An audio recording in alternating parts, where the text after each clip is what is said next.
हाँ जी, सभी को नमस्ते जी, सारे सत श्री अकाल जी। डियर स्टूडेंट्स, मेरी आज तक की अब तक की वीडियोस में आप लोगों ने देखा होगा कि या तो हम ट्रांसलेशन कर रहे थे, या फिर हम टेंस के कॉन्सेप्ट्स कर रहे थे, या फिर हम शॉर्ट वीडियोस देख रहे थे जिसमें मैंने इडियम एंड फ्रेजेस पढ़ा के और फिर उसके सिनोनिम्स करवाए हैं। वेल, आज फाइनली ये समय आ गया है जब हम लोग सिनोनिम्स को समझेंगे और किस तरह से सिनोनिम को फाइंड आउट करेंगे। तो देखो, यहाँ पर ध्यान रखना है आपने कि ये एक क्वेश्चन आया हुआ है गार्नर, एक वर्ड दिया है और इस वर्ड की 4 ऑप्शन दिए हुए हैं। आपने ये देखना है कि इस वर्ड का सबसे बेस्ट सिनोनिम क्या हो सकता है।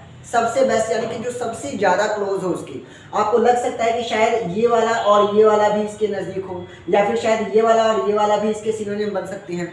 लेकिन अगर कोई भी 2 या 2 से ज़्यादा बन रहे हैं ना, तो उसमें से कोई एक ऐसा होगा जो सबसे बेस्ट मीनिंग दे रहा होगा और हमने उस बेस्ट मीनिंग वाले वर्ड को ही चूज़ करना होता है। तो आइए देखते हैं, फाइंड सिनोनिम करना है। पहला वर्ड है गार्नर। तो मैं आपको मतलब बता दूं, गार्नर का मतलब होता है इकट्ठा करना, संग्रहित करना, संचय करना। इकट्ठा करना, संग्रहित करना, संचय करना, यानी कि किसी चीज़ को इकट्ठे करना। और प्रिजर्व का मतलब होता है बचाना, किसी चीज़ को सेफ रखना, बचाना उसको। डेकोरेट, डेकोरेट का मतलब होता है सजाना या संवारना, सजाना या संवारना। कलेक्ट का मतलब होता है इकट्ठा करना। डिस्ट्रीब्यूट, डिस्ट्रीब्यूट का मतलब आपको पता ही है, बांटना। तो अगर देखा जाए तो इसका सबसे बेस्ट मीनिंग अगर हो सकता है, गार्नर का मतलब मैंने कहा इकट्ठा करना, इकट्ठा करना, ठीक है। और प्रिजर्व का मतलब होता है बचाना, किसी चीज़ को खराब होने से बचाना, उसे कहते हैं प्रिजर्व। डेकोरेट यानी कि सजाना, किसी चीज़ को सजाना या संवारना। कलेक्ट, कलेक्ट का मतलब ये होता है इकट्ठा, इकट्ठा करना। तो इकट्ठा करना है तभी ऐसा हो जाएगा। और बी ऑप्शन है डिस्ट्रीब्यूट, यानी कि बांटना, डिस्ट्रीब्यूट करना यानी कि बांटना। तो इसमें से बेस्ट अगर सिनोनिम देखा जाए तो बता दो क्या हो सकता है। तो हमें पता लग रहा है कि भाई सीधे सीधे ऑप्शन इकट्ठा करना है, इकट्ठा करना। कलेक्ट, कलेक्ट का मतलब होता है इकट्ठा करना, तो डी नंबर इसका ऑप्शन हो जाएगा। अब ये हमने क्वेश्चन तो सॉल्व कर लिया, आपको पता भी लग गया होगा कि सही आंसर तो कलेक्ट करना है। लेकिन ये जो इतने सारे वर्ड्स हैं ना, इन सभी के बहुत सारे सिनोनिम बन सकते हैं। तो आप अपनी तरफ से एफर्ट लगा लीजिए कि किस वर्ड के कितने सिनोनिम बन सकते हैं। उसके बाद मैं आपको बताऊंगा कि इस एक एक वर्ड से आप कितने तरह के वर्ड याद कर सकते हो। ठीक है जी, आओ देखते हैं। मैं वीडियो पॉज कर देता हूं, आप भी पॉज कर लो और फिर इसके सिनोनिम अपने आप सोच लो। हाँ जी, तो आई होप सो कि अब तक आप लोगों ने इसके बहुत सारे सिनोनिम्स ढूंढ लिए होंगे। खैर, अगर आपने ढूंढ लिए हैं तो बहुत अच्छी बात है। आप लोग मैच करना कि क्या जो चीज़ें मैंने यहाँ पर मेंशन की हैं, क्या वही चीज़ें आपके पास भी आ गई हैं। आइए देखते हैं। गार्डन मतलब इकट्ठा करना, और इकट्ठा करने के लिए स्टोर, स्टोर रूम में भी तो हम लोग चीज़ें इकट्ठी करते हैं। सेव अप करना, सुरक्षित रखना। रिजर्व, इकट्ठा करेंगे किसी, मान लो वाटर रिजर्वायर होता है एक, हम लोग कहते हैं ना पानी को इकट्ठा करने की जो टैंकी होती है, वाटर टैंक, उसको कहते हैं वाटर रिजर्वायर। ठीक है, तो रिजर्वायर किससे बना? रिजर्व से, क्योंकि उसमें पानी जमा होता है। आगे कलेक्ट, कलेक्ट मतलब इकट्ठा करना। पाइल, पाइल का मतलब ढेर, फाइलों का जो ढेर होता है, या कूड़े का जो ढेर होता है, या किसी भी चीज़ का जो ढेर होता है ना, जो इकट्ठा किया हुआ, जो कलेक्ट हम लोग कह सकते हैं एक तरह का मटेरियल, तो उसको भी हम लोग कहते हैं पाइल। उसके बाद है गैदर, गैदर मतलब इकट्ठा करना, और गैदर से ही बनता है टुगेदर। जब व्यक्ति इकट्ठे हों, जब बहुत सारे पर्सन्स इकट्ठे हों, तो हम लोग क्या कहते हैं? टुगेदर कहते हैं। एक्यूमुलेट, एक्यूमुलेट का भी मतलब होता है संग्रहित करना, यानी कि जमा करना। एक्यूमुलेट करना, संग्रहित करना, जमा करना। ये वर्ड बहुत ही ज़्यादा इंपॉर्टेंट है, कई बार एग्जाम में पूछा जा चुका है, कई बार एग्जाम में पूछा जा चुका है एक्यूमुलेट। ठीक है जी, आगे देखते हैं। प्रिजर्व, प्रिजर्व मतलब बचाना, तो बचाने के लिए प्रोटेक्ट तो देखो लगता ही है, तो आपको पता ही है। डिफेंड, डिफेंड का भी मतलब होता है बचाना, किसी की जान माल की रक्षा करना, वो हो जाता है डिफेंड, उसका भी मतलब होता है बचाना। सेफ गार्ड, तो देखो सेफ करेगा और कौन करेगा? गार्ड करेगा, यानी कि सुरक्षा कवच क्या काम करता है? बचाने का। जिंदा रखना, प्रिजर्व का मतलब किसी चीज़ को जिंदा रखना भी होता है, या किसी चीज़ को मेंटेन करके रखना, मेंटेन करके। जैसे जो खाने पीने की चीज़ें होती हैं, मान लो हमने घर में आटा गूंथ दिया, और आटा गूंथने के बाद जो डाफ तैयार किया है हमने, अगर उस डाफ को हम फ्रिज में रखें तो 2 से 3 दिन या उससे ज़्यादा दिन तक भी उसको सुरक्षित रख सकते हैं। लेकिन गर्मियों के दिनों में अगर आपने आटे को गूंथ कर उसको बाहर छोड़ दिया तो वो जल्दी खराब हो जाएगा। आप समझ सकते हो ना मेरी बात को। देखो वैसे ये बात वही लोग समझ सकते हैं जिन्होंने घर में भी कभी आटे को गूंथा हो या रोटियां पकाई हो। वैसे आपने रोटियां पकाई हैं या नहीं, ये कमेंट बॉक्स में जरूर लिखकर बताएं। ओके, आगे चलते हैं। सस्टेन, सस्टेन मतलब जिंदा रखना। और सर्वाइव, सर्वाइव का भी मतलब होता है, देखो सर्वाइव का तो मतलब आपको पता ही है, हम सभी सर्वाइव कर रहे हैं इस दुनिया में, यानी कि अपने आप को जिंदा रख रहे हैं, सर्वाइव कर रहे हैं। आगे आता है डेकोरेट। डेकोरेट मतलब सजाना या फिर संवारना भी कह सकते हैं। अडॉर्न, पहला वर्ड क्या आता है? अडॉर्न करना। फिर है स्प्रूस, ये एक नया वर्ड है। अडॉर्न वर्ड काफी बार पूछा गया है, बहुत इंपॉर्टेंट है, मैं इसे रेड मार्कर से अंडरलाइन कर रहा हूं।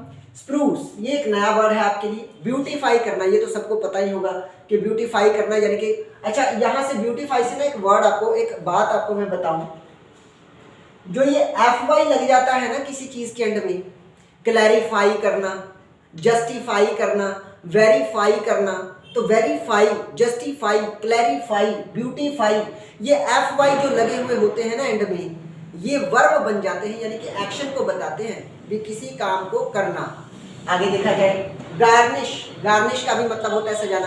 अच्छा गार्निश के लिए ना एक और स्पेशल वर्ड भी आता है, देखो सीक्वेंस। जब खाना बन जाता है तो खाने को हम लोग परोसते हैं। जब खाना बन के तैयार हो जाता है फिर उस खाने को परोसा जाता है। परोसने से पहले ना उसको काफ़ी अच्छे तरीके से उसकी डेकोरेशन की जाती है ना। आपने देखा होगा, मान लो रायता बना हुआ है तो रायता बना लिया, अब रायते में खीरे, ककड़ी, लाल मिर्च है ना, और ये क्या कहते हैं, ये कच्ची सब्जियां, सलाद वगैरह काट के उसके अंदर डालते हैं, और ऊपर से हरा पुदीना या फिर जो जीरा पाउडर होता है उसको थोड़ा सा डालते हैं ऊपर से, ताकि उसकी कलरिंग अच्छी हो। तो उसकी कलरिंग, उसकी अपीयरेंस, उसकी कलरिंग या उसकी अपीयरेंस को अच्छा लुक देने के लिए हम लोग क्या करते हैं? गार्निश करते हैं। क्या करते हैं? गार्निश करते हैं, तो उसे कहते हैं गार्निश करना। तो गार्निश का मतलब एक तो परोसना भी हो गया, सर्व करना किसी को या परोसना, और एक गार्निश का मतलब है उसको सजाना, ठीक है। और वैसे एक क्रीम का, लड़कियों को वैसे इस बारे में ज़्यादा पता होगा गर्ल्स को, कि एक क्रीम भी आती है और उसका नाम होता है गार्नियर। गार्नियर कंपनी का एक क्रीम आता है, वैसे देखना कभी उसको आप अप्लाई करके, क्या पता वो अच्छा है या नहीं है। खैर आगे देखते हैं ऑर्नामेंट। अब देखो ऑर्नामेंट वर्ड कहाँ से बना? ऑर्नामेंट आपने सुना होगा, गलों, जो गले में हम लोग गहना पहनते हैं ना, जो गहने वगैरह पहने जाते हैं, चाहे हाथ में, चाहे जो भी ये गहने हैं, गहने को हम लोग ऑर्नामेंट भी कह सकते हैं। तो ऑर्नामेंट, गहने पहनते किस लिए? सजने या संवरने के लिए। तो यहाँ से सेंस आपको मिल रहा होगा। आगे है इम्बेलिश। इम्बेलिश का मतलब हो जाता है संवारना। किसी की शादी वगैरह जब होती है, वैसे आपने भी देखा होगा, एक गाना भी आया था, आज मेरे यार की शादी है, पता नहीं किस दिलदार की शादी है, आज मेरे यार की शादी है। चलो अच्छी बात है, यार की शादी है तो जाओ, झूमो, नाचो, गाओ और जश्न मनाओ, इसमें कौन सी बड़ी बात है। लेकिन हाँ, घर को जरूर सजाओ, क्योंकि इम्बेलिश वर्ड यहाँ पर आया हुआ है, घर को सजाने के लिए इम्बेलिश वर्ड लग जाता है। आई होप सो कि ये बात आपको समझ में आ गई होगी। आगे चलते हैं। कलेक्ट, इकट्ठा करना। कैसे इकट्ठा करना है? डिपॉजिट। आप बैंक में जाते हो, पैसे इकट्ठे करते हो, वहाँ पे जमा करते हो, तो क्या करते हो? डिपॉजिट करते हो, तभी तो पैसा जमा होता है। एक्यूमुलेट, देखो वर्ड फिर से रिपीट हो गया। मैं तो इसको कहूँगा कि ये very very very important word है, इसको आप जरा लिख कर लें। और लेवी, लेवी का मतलब टैक्स इकट्ठा करना भी होता है, टैक्स लगाना भी होता है, सॉरी टैक्स लगाना भी होता है। तो लेवी एक तो टैक्स के लिए यूज हो जाता है, और वैसे भी जनरल भी किसी चीज को जब कलेक्ट करते हैं ना, तो उसके लिए भी हम लेवी लगा सकते हैं। आगे देखा जाए डिस्ट्रीब्यूट। डिस्ट्रीब्यूट का मतलब होता है बांटना, बांट देना। आपको भी पता है डिस्ट्रीब्यूट करते हैं, बांटते हैं। डिस्पेंस, डिस्पेंस से बना डिस्पेंसरी। डिस्पेंसरी में आप चले जाओ, वहां पर दवाइयां बांटी जाती हैं, तो कुछ ना कोई चीज बढ़ती है ना, तो क्या हो जाता है? डिस्पेंस। इशू करना यानी कि जारी करना, जब कोई चीज जारी की जाती है तो वो चीज बांटी जाती है। फिर है स्प्लिट करना। आप देखो कोई चीज बढ़ रही है तो टुकड़ों में टूट रही है या पीसेस में टूट रही है, यानी कि स्प्लिट हो रही है। तो स्प्लिट का मतलब टुकड़ों में टूटना। और स्प्लिट अप, स्प्लिट अप का मतलब अपने पथ से, अपने रास्ते से हट जाना। मान लो हम ईमानदारी के रास्ते से चल रहे हैं, हम मेहनत के रास्ते पर चल रहे हैं, लेकिन फिर हमें आलस आ जाता है और फिर हम लोग अपनी मेहनत के रास्ते से हट जाते हैं, स्प्लिट हो जाते हैं, खुद के साथ ही धोखा करने लग जाते हैं, तो ये गलत बात है ना। तो स्प्लिट होना। अपोर्शन, ये एक नया वर्ड है आपके लिए, अपोर्शन, इसको याद करना है, APPORTION। और मैं आपको बता दूं कि TION, अपोर्शन, जहां पर TION लग जाए ना, वो एक तरह से नाउन का काम करता है। Station, railway station, nation, distribution, ठीक है। तो ये शन वाली चीजें ना नॉर्मली नाउन का काम करती है। आगे देखते हैं सैग्रीगेट, अलग करना। सैग्रीगेट, ये वर्ड तो बहुत ही वेल नोन है, आपने भी कहीं ना कहीं जरूर पढ़ा होगा।